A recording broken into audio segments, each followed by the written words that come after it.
financieramente ha estado bastante complicado. Tenemos a las agencias calificadoras de riesgo recortando en muchos casos ratings de deuda de los países. Tenemos una negociación de Grecia tratando de reestructurar su deuda y a las agencias encima viendo cuál es la solvencia real. Sin embargo, en medio de este escenario, Standard & Poor's, una de las agencias que ha logrado desestabilizar últimamente los mercados financieros, reafirmó la clasificación de deuda de Chile y destacó la solidez de nuestro país. Para analizar qué significa esto y cuáles son los desafíos en adelante, estamos con el subsecretario de Hacienda, Julio Dittborn. Subsecretario, muchas gracias por esta entrevista. Buenos días, Francisca. Subsecretario, como decía en la introducción de esta entrevista, tenemos en medio de toda la turbulencia y de todas las revisiones negativas que se han hecho de los ratings, a Standard & Poor's, que ha sido una de las agencias clasificadoras que se ha adelantado incluso en los recortes de clasificaciones, reafirmando la solvencia y la clasificación positiva de la deuda de nuestro país. ¿Qué opinión tiene de esto? ¿Qué le parece? Creo que es un elogio a Chile y a las políticas públicas que se han seguido en Chile desde hace muchos años. No es un mérito solo del gobierno del presidente Piñera, también de gobiernos anteriores, en que hemos tenido la fortaleza de carácter, yo diría, como país, de seguir políticas públicas realistas, pragmáticas, en que no tiramos la casa por la ventana en un año para después empezar a recoger hilitos, sino que tenemos una política pública consistente en lo fiscal, contracíclica, que tiene al Estado más activo cuando entramos en recesiones o en menores crecimientos y menos expansivo cuando el país está creciendo. Tenemos una inflación controlada, tenemos cuentas externas en orden. Yo creo que tenemos una política macroeconómica prudente, estable, transparente, y eso finalmente se refleja en lo que usted acaba de mencionar, que en una época en que Europa está viviendo muchos problemas, Chile recibe una confirmación de su calificación de riesgo, y aún más, el informe dice que si hacemos ciertas cosas, entre ellas mejoras en el ámbito microeconómico de competitividad, podríamos hasta tener una mejora en la clasificación de riesgo.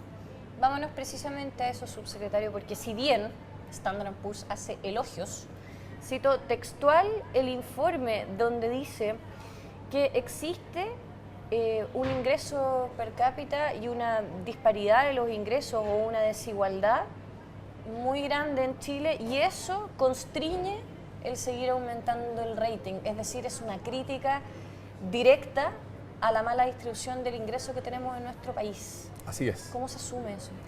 Bueno, ese es un hecho, Francisca, conocido hace mucho tiempo. No es una característica única de Chile. Pero es uno de los países con peor distribución Es uno de los países mundo, con muy mala distribución de ingresos. Quizás junto con Brasil tenemos la peor en Latinoamérica. Y ha habido una gran discusión interna sobre cuáles son las causas de esto, ¿no? Hay algunas personas que dicen que esto se corrige con cambios de impuestos, y ahora que tenemos un cambio tributario que va a venir al Congreso, que va a ir al Congreso este año, mucha gente cifra muchas esperanzas en esa ley, como que pudiera corregir o mejorar la distribución del ingreso. Yo soy un poquito escéptico que ese sea el camino. Yo creo que el camino es más difícil. Sería como demasiado fácil si uno pudiera corregir la distribución del ingreso con una ley tributaria, la mandamos al Congreso, la aprobamos y estamos mejor. Yo creo que el camino es más arduo. Yo creo que el camino es fundamentalmente el tema educacional. Creo que mientras tengamos una educación pública de peor calidad que la educación privada, y además en términos absolutos de calidad muy discutible, creo que nos va a ser muy difícil mejorar la distribución del ingreso. Pero hay una cosa de esperanza que le quiero mencionar. Hay un economista de la Universidad Católica que hizo un estudio muy interesante que midió la distribución del ingreso por edades. O sea, el tipo se preguntó, dijo, ya, yo quiero ver la distribución del ingreso de las personas que tienen 60 años en Chile, quiero ver la distribución del ingreso de las personas que tienen 40, 30 y 20. Y hizo ese estudio. ¿Y sabe qué? La distribución del ingreso de los jóvenes es mucho mejor que la de los viejos. Es decir, tenemos esperanza para las generaciones futuras. ¿Sabe por qué? Porque hemos tenido este aumento de cobertura educacional en la educación universitaria, más institutos profesionales, más centros de formación técnica, tenemos jóvenes hoy día que tienen menor desigualdad a nivel de la edad suya que a nivel de la edad mía. Bueno, Lo que es una cuestión, es una buena noticia. es una muy buena noticia y es un estudio muy poco conocido y yo siempre que voy y me entrevista a gente trato de explicarle a la gente que eso no significa que debemos sentarnos y no hacer nada, porque no, tenemos que seguir mejorando, pero ya con lo que hemos hecho en términos educacionales, sobre todo en la parte universitaria, creo que vamos a tener buenas noticias de distribución del ingreso, no de un día para otro, no con una ley tributaria, pero sí en la próxima generación. En la suya, respecto a la mía, vamos a tener una situación más igualitaria en Chile. Ojalá. Ojalá. Subsecretario, el informe también habla de la necesidad, elogia, como usted decía, elogia el buen comportamiento macroeconómico que tiene nuestro país y en el fondo dice lo que se ha dicho hace tiempo. Ya, la macro está ok, vámonos a la micro. Así es. Y ahí está la deuda. Ahí está la deuda. Ahí está la deuda porque es más difícil. Mire, la macro, como usted dice, está bien. Y la macro es como el piso. La macro sola no te hace crecer, pero es como el piso. Si tú tienes un piso ordenado, planito, tienes como la condición, una buena base. Lo que le falta a Grecia los cimientos, en este minuto, por ejemplo. Pero, Lo que le falta a Grecia en este minuto, exactamente, por ejemplo, una macro bueno, desordenada. Europa tiene una macro muy desordenada porque durante años vivió con estados que gastaban más que lo que podían. Claro.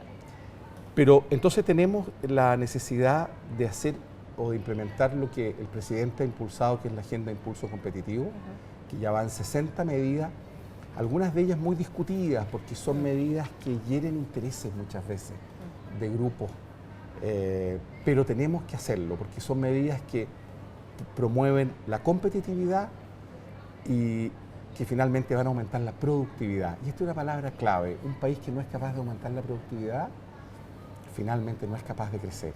Sí, y es el debe que hemos Y ese tenido. es el debe que tenemos y hemos avanzado un poquito en las medidas, pero tenemos mucho por hacer aún. A propósito de ese avance un poquito en las medidas, entiendo que tienen que estar implementadas al menos 50 medidas a mayo y vamos lento. Tarde. Vamos, pero hemos tenido algunos problemas, pero hemos avanzado. Ahora en febrero vamos a sacar varias medidas relacionadas con aduanas, con los puertos, que son muy importantes. Tenemos otras relacionadas con los notarios y los conservadores, que es un tema que siempre hemos tratado en Chile de modernizar, sin éxito todavía, hay que reconocerlo. En fin, tenemos muchos sectores en que tenemos que avanzar. No son cosas fáciles de hacer. Se hieren intereses de grupos importantes, pero si queremos aumentar la productividad, tenemos que hacerlo. Y con respecto a la reforma tributaria, ¿cuáles son sus expectativas, subsecretario? Bueno, el presidente algo ha anunciado. Vamos a mandar una ley entre los meses de marzo y abril de este año. Esa ley va a tener un aumento moderado de tributo, según ha dicho el presidente. Ha dicho que los impuestos a las empresas van a aumentar moderadamente. ¿Qué es el gran temor? ¿Perdón? Es el gran temor del empresariado. Pero moderadamente. Además, acuérdese que en Chile los impuestos a las empresas son un crédito de los impuestos a las personas. Sí. Si usted tiene una empresa o una persona que nos está escuchando tiene una empresa y paga un 20% de impuestos de primera categoría, que son los impuestos a las utilidades de las empresas, luego ese 20% es un crédito. Cuando esa persona o los socios hagan un retiro de esa empresa, pueden descontar el 20% que ya pagaron.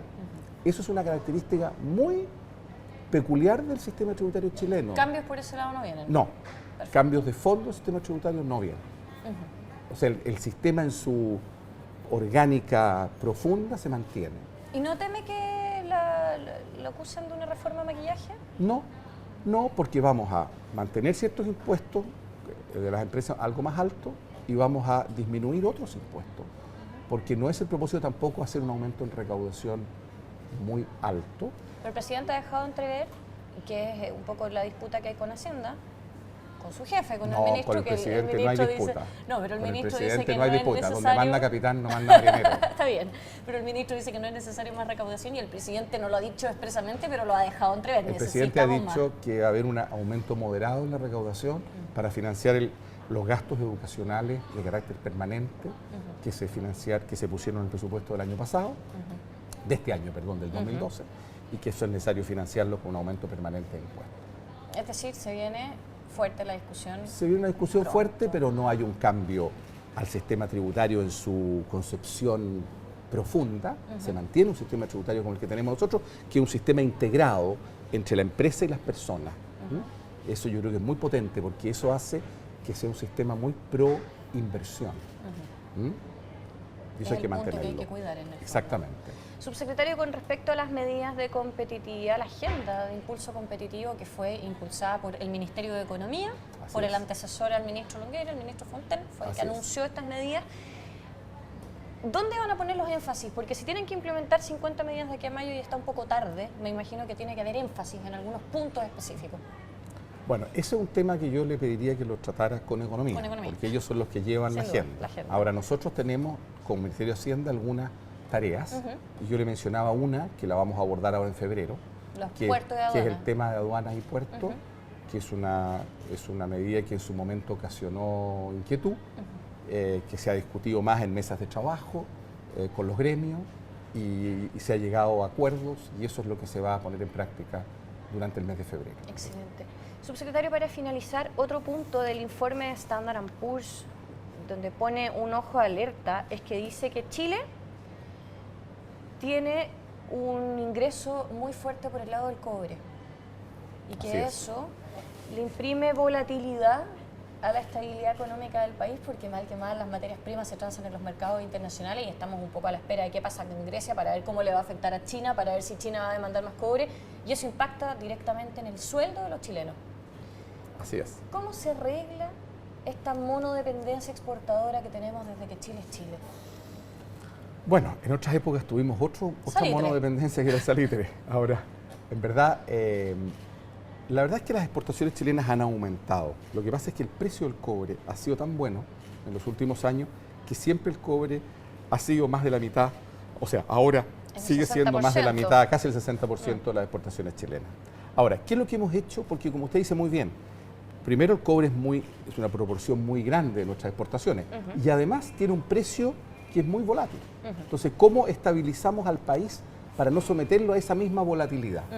La manera como lo hacemos en Chile es a través de la política fiscal de balance estructural, en que nosotros solo nos podemos gastar como Estado la parte permanente de nuestros ingresos. Nosotros tenemos una mesa de expertos que nos dice todos los años, mire, el precio del cobre estimado va a ser $4 la libra, pero de esos 4, solo 3 se pueden gastar ustedes como Estado, porque eso es lo que nosotros estimamos que es como el precio del cobre a largo plazo. El otro $1 lo tienen que ahorrar. Y esa es la política. ¿Cómo va eso? Y eso está muy bien. Tenemos hoy día casi 14.000 millones de dólares ahorrados en el exterior, porque no podemos gastarnos los ingresos transitorios.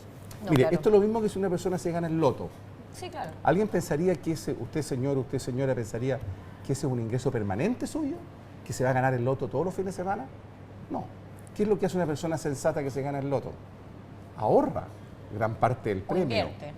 Bueno, ahorra e invierte probablemente, claro, y empieza a consumir una parte chiquitita. Y eso es lo que hace Chile. Tan simple como eso, lo mismo. Como nosotros creemos que este aumento del precio del cobre no se va a mantener para siempre, nos ahorramos aquella parte que estimamos que es transitoria. Subsecretario, ¿hay posibilidades de lograr cumplir con los desafíos que plantea Standard & Poor's en su informe? Nosotros mantendremos una política monetaria y fiscal prudente, que es la parte macroeconómica. En lo micro vamos a avanzar con la agenda de impulso competitivo. Y con la reforma tributaria. Y con la reforma tributaria, aunque yo soy escéptico de que la reforma tributaria nos mejore mucho el tema de distribución del ingreso. Perdón, y con la reforma tributaria. Y en la parte desigualdad, que es la parte más difícil de arreglar, yo le dije ya este estudio interesante de la distribución del ingreso por edades, que nos va a hacer mejor, pero tenemos que ahí mejorar, yo creo, mucho, gastar más, pero también organizar mejor todo el tema de la educación pública que reciben las familias más modestas de Chile. Ahí tenemos una deuda porque no tenemos una educación de calidad. Tenemos algunos colegios de calidad, como el Instituto Nacional, el Carmela Carvajal, los emblemáticos, pero tenemos muchos colegios que les falta mucho. Estamos al debe. Estamos al debe. Si terminamos entonces esta entrevista, desafíos pendientes, avances en la micro, mantener bien la macro. Subsecretario, muchas gracias. Gracias a ti, Francesca. Y los dejo invitados a otra entrevista en DF TV.